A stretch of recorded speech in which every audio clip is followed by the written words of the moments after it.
Hi guys, today's video is going to be about my July budget. Now originally, earlier in the year, I did talk to you about this and tell you kind of what my goals were, vaguely, that I kind of wanted to change my relationship with money and pay off some debts. But today we're going to talk about kind of where I'm at financially. I'm going to give you some real numbers and I'm going to tell you what my goals are for July.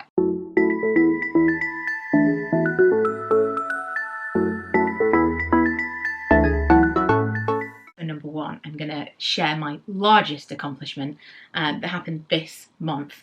I have now paid off both of my credit cards, which is a big deal. I had two credit cards. They didn't have, it's not like I'd kind of run them both up originally. So for years and years and years, I didn't have a credit card because I couldn't trust myself with a credit card. To give you, I have like a little bit of coffee left. I want to finish before it gets cold. To give you a little bit of background, in terms of me and credit cards, on my 18th birthday, well, can't have been my 18th birthday. On my 18th birthday, I signed up for anything I could get.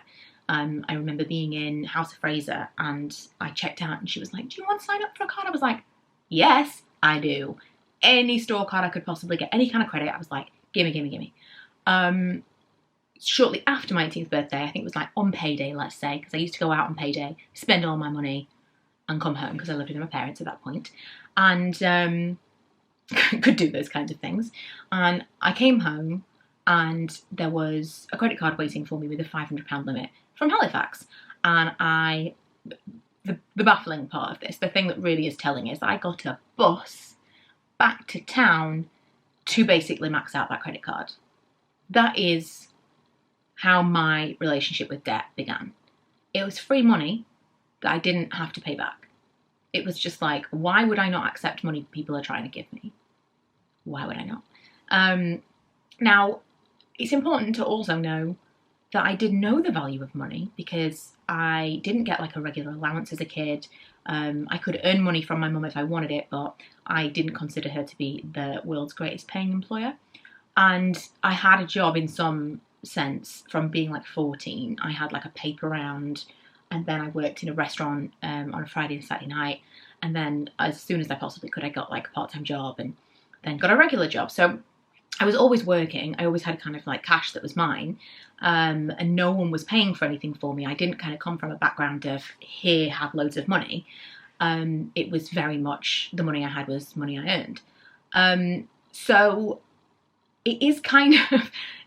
I've been back and forth over the years and thought, I wonder if maybe I'd had an allowance, maybe it would have been, maybe I would have learned to deal with money better. I don't know. Maybe if I had an allowance, I wouldn't have felt so excited at the premise of someone giving me money for free, not for free. But I really don't know. I don't know what the right thing is because ultimately different personalities behave differently with money. I could have had everything in the world and still behave the way that I did. It's impossible to go back and see. So that is how my relationship began. I was like, by the time I had a mortgage and a baby when I was 19. So everything kind of moved very quickly anyway. But then I had like an £8,000 debt repayment loan by the time I was 20. So it was very, very quick. And I've never been out of debt completely my entire adult life because of that. Day one, store cards, shortly after, credit cards, anything I could get. And so now, to be very, very close to being completely out of debt is a very exciting moment. Not in terms of the mortgage. I've still got my mortgage, obviously. I'm not kind of considering that. But I feel like it's a new kind of high, it's a new kind of buzz I've never experienced before because I've never been debt-free. It's a strange one. But this month I paid off my credit cards. A few years ago, I didn't have credit cards. I did have some store cards still. And I decided to get a credit card because I was traveling without my husband, who, and I mean, I don't want to say that in like, you know, but basically, I think that it is a smart thing to have a credit card if you're traveling because of emergencies. And I don't, you know, it makes it sound like my husband will look after me. No, he had a credit card. And so, because he's more responsible with money, if we were traveling and something happened, he could put it on his credit card. That was the only thing. So I wanted one of my own to make sure that I had my own emergency funds just in case. So I got a credit card and almost immediately maxed it out because that's me. And that was, I think, 3 years ago. And beginning of this year, I put that onto a 0% interest credit card. I put like the balance of that onto a 0% interest credit card, and I was like, right, now I've got to pay that off within a certain amount of time. But slowly I started spending on that original credit card again, and so I ended up with 2 credit cards to pay off. Now we're probably talking just over £5,000 worth of debt that I had at the beginning of this journey on those cards, and that is now paid off. Part of that is through I had an idea of, well, you can probably pay off £400 a month off various things that you owe. And I've continued to do that. Some months have been better than others because we haven't been going out or doing anything during lockdown, so I have saved some money.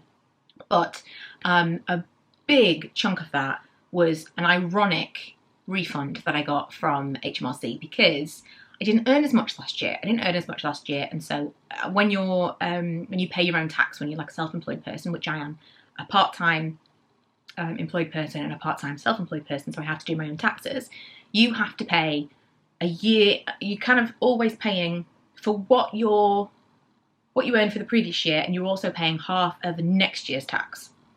And because I'd earned so much less, and because I'm now paying more tax from my employer because I'm working more hours, I'd already basically overpaid by quite a lot because I'd paid towards the year, tax baffles me, I'd paid towards the year assuming I would earn a certain amount of money, and I didn't earn that money. And so I was owed several £1,000s back. This is the only reason that I've managed to clear that debt. So it's kind of ironic because I didn't earn enough money, and so it was like it should have been harder, but in actual fact I got some money back. Excellent.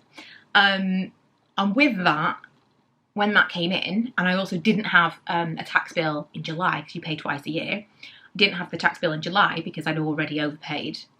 So I won't have to pay a tax bill until January. I know this is dull, but I really want to share.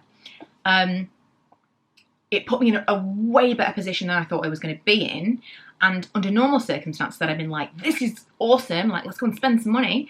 Number one, nothing was open. There's nothing exciting to buy right now because we can't go anywhere, we can't do anything, can't plan anything, can't buy a holiday. We have a holiday planned next year, but will we go? Who knows? And so for multiple reasons, it then made it makes more sense anyway. And whenever I talk about money, people are like, well, could you not save? Like, you don't understand. I'm sharing this from a perspective of I am not someone who saving comes naturally to. I'm not someone who is good with money ever. And I am relearning how to be good with money. I'm like relearning what money is as an adult, which is very frustrating. But the only reason I'm sharing this is because I know I'm not alone in feeling this way. And when you talk about it, people will immediately judge you and be like, ugh, like, how hard is it? Actually quite hard to break the habits of a lifetime. So because we were in this weird, like, world right now, I was much more quick to be like, right, okay, this is where this money is going. This money is paying these things off. This money is setting me up to be better and to kind of motivate me to keep going. And it completely has. So I'm now out of my credit cards completely. They are 0. I'm going to say it several more times because I'm really excited about it. 0. I, at the time of recording, was £300 into one of my overdrafts. I have 2 overdrafts totaling £4,500 if I wanted to max them out, which I'm not. I'm £300 into one of them. And I have I have a much larger loan, which is now £1,700. And my payment is like £200 a month.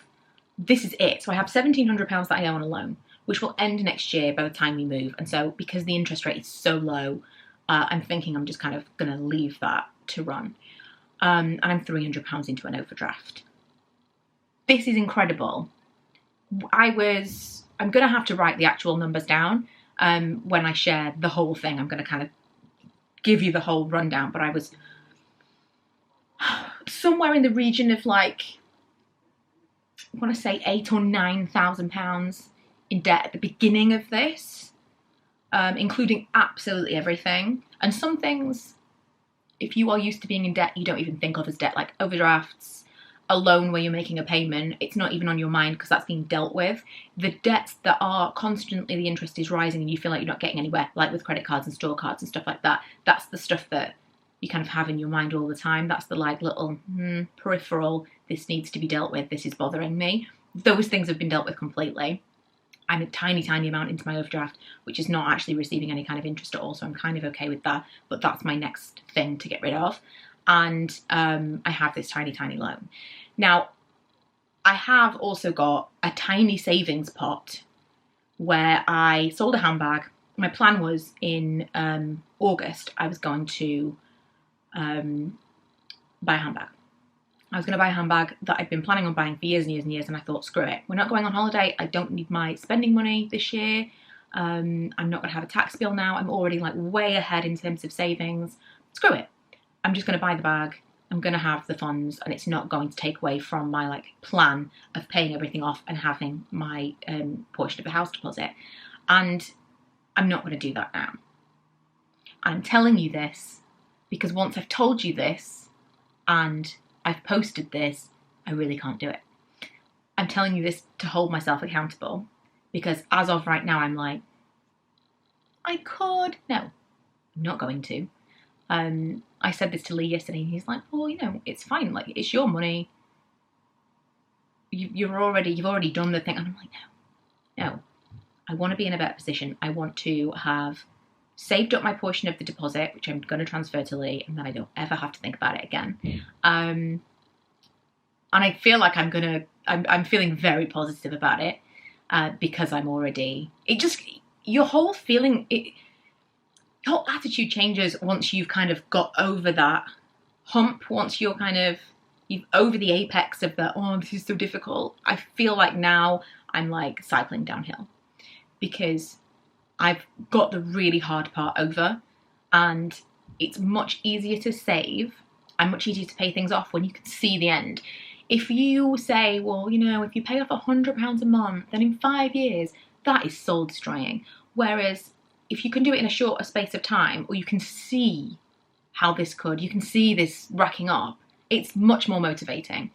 So I'm feeling very, very positive that by the end of the year, I'll definitely have that savings, but I also want my savings towards my tax bill next year. And then at that point, if I can get to that point, have that money in the bank, then I will allow myself the purchase. If I can have those things kind of ticked off first, and I will feel completely guilt-free about it. As it is right now, I know that if I do that, that would have that's basically setting me back. When in actual fact, I could wait until I've done all of those things and then I can do it. And it'll be a guilt-free purchase, if you know what I mean. So that's where I'm at. For July, I was going to do a no buy. What I'm going to do is a very, very low buy. So I've actually decided to itemize everything that I've spent. So at the end of this month, I'm going to tell you exactly how much money I spent on things that are not my bills. So even like the childminder, the food shopping, Lee and I split that, so every other week I'll pay for the food shopping and the childminder, and the next week it's him. So I'm going to literally tell you absolutely everything. So we're then going to break that down as like, obviously food shopping, childminder, etc. That is still essential. I'm breaking away from that. I don't want to have spent more than £50. Now we'll see. Sorry, more than £100. Was that right? Yes, more than £100. I was thinking £50 because I've got a Fabletics subscription, but I think I'm going to cancel that, to be honest. There's a video coming. So yeah, more than £100 total on non-essential spending.